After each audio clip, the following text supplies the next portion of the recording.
Ramadan. So why is it Ramadan year round?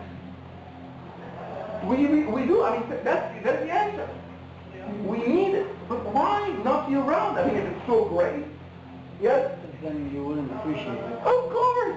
If Ramadan were year round, see, if every day is special, then no day is special. Right? If I say, you know, I love everybody, which is good. It's a good thing for Muslims to love everybody. I love everybody. Basically, you don't love anybody in a particular way. You know, you just love everybody. You're that kind of person. You open nights and everything.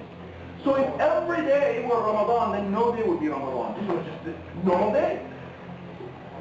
So by specifying a specific number of days, a month in the year, big enough to be substantial, right? A month. Small enough not to be the rule. It's not like you just discount it like a day like any other day. Even if it were half the year, just half the year. One day out of two, it's too much. So it's big enough to be substantial, small enough to be special. And for that time you exercise. Now, interesting thing is, how long does it take to pick up a habit? 20 to 30 days. It's like 20 to 40. So right? Averaging 30. Right? 20 to 40 days is what it takes to pick up a habit. For most people, 20 to 30, by the way. So usually for most habits. And how long does it take to kick a habit? 20 to 40 days. Okay? And for most people, 20 to 30 days. So they average around 25 or something like that. Depending which psychologist you speak to, it could be a little more, a little less. So for 30 days, you are picking up a habit. For example, for 30 days, you're praying the night, which maybe you're not doing year round. It's okay, it doesn't make you a bad person. But for 30 days, you're doing it. For 30 days, you're going to the masjid. Maybe you don't go to the masjid year round. For 30 days, you're really careful with the words that you use. Maybe you're not really careful year round. Year round, you backbite. And then when somebody points it out, oh, I'm not backbiting, I'm just saying. You see, you're justifying it. But now Ramadan comes in. You don't want to waste your fast. So you're extra careful. Oh, let's not say anything. Okay? Maybe I'll wait until this has to go. But it's not right now. The thing is, it's a check. It's a self-check. Allah gives you the opportunity to see yourself. Right? So, you know, notice yourself. What are the things that you justify year-round, but when you're fasting, you're extra careful not to do? Like Lord, you gave all of these things. Right? Those are the things that Allah wants to point out to you. You can't come on the last day and say, oh, I didn't know it was haram. Because Allah will say, well, wait a minute. When you were fasting, you were really careful. You knew it was wrong. You just didn't care enough. Yeah, the proof is, you're extra careful while you fast. So Ramadan is substantial enough and yet small enough. Now within Ramadan, you have the last 10 days of Ramadan.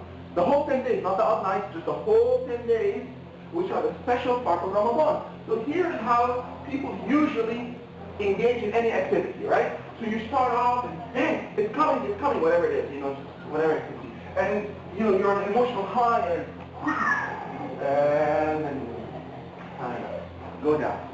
That's normally how things go, and there's a hadith about it. The Messenger ﷺ says, and I'm going to translate the hadith very loosely to make the point. Okay?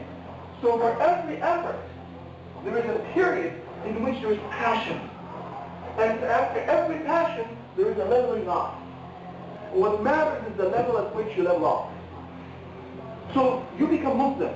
You're doing everything not just right, so extra right is actually wrong.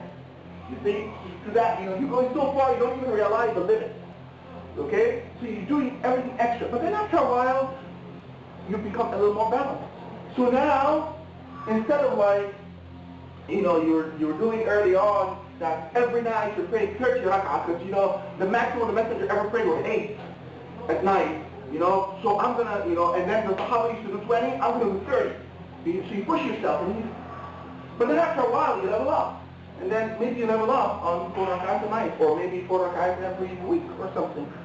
Some reasonable level up. Or maybe you level up at 0, by the way. People who go too far, they level up at 0. But what does Allah do with Ramadan? Allah subhanahu wa ta'ala structures the month so that it forces us not to have this curve. Allah subhanahu wa ta'ala tells us to begin Ramadan, and then by the way, hey, wait a minute, you're getting close to the last 10, you're getting close to the last 10, you're getting close to the last 10, you're getting close to the last 10. And then you have Eid. And then you don't finish until Eid comes. So it's doing something. Instead of leaving Ramadan on a low, you're leaving Ramadan on a high. You're leaving Ramadan because if you're going to make any i'tikaf, it's going to be the last 10. You might do it throughout, but if you've got to pick some time, it's going to be in the end. If you're going to pray extra, it's going to be in the end. If there is a night that you're going to stay up the whole night, it's going to be in the end. So you leave Ramadan on a high. So you leave Ramadan ready for the rest of the year. The last 5 days of Ramadan have 2 separate essential functions. One, they become the focus of Ramadan. So they allow us, now that for 20 days we've been goody good, now for the last 10, let's get the payoff. Let's reap the reward of the first 20 days and really build on them and do something even extra push. The sprinter, 400 meter dash, the last 20 yards. Extra efforts. Everything they have goes into it. And that's what Allah wants. He wants to get the best out of it. Not the most. The best out of it. So Allah structures it in such a way that that's what we get.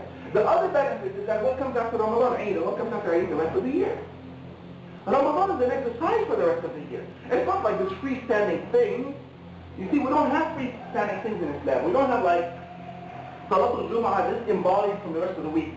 Like some people in some religions, that's what they have. They have their week, the day of the week. And that's where they remember the Creator. Okay? And then that's it.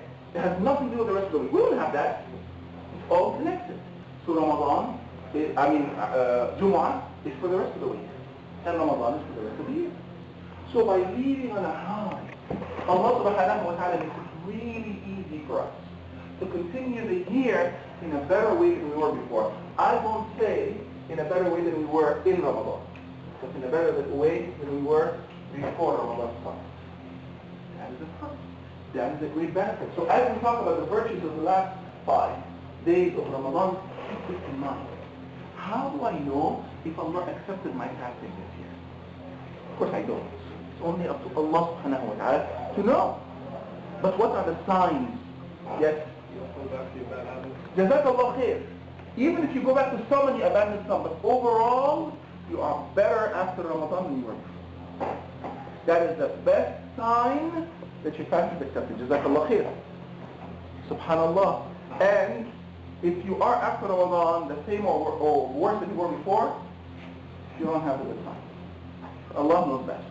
It's not up to me to decide or judge. There is beauty in how Allah subhanahu wa ta'ala organized this event, the month of Ramadan.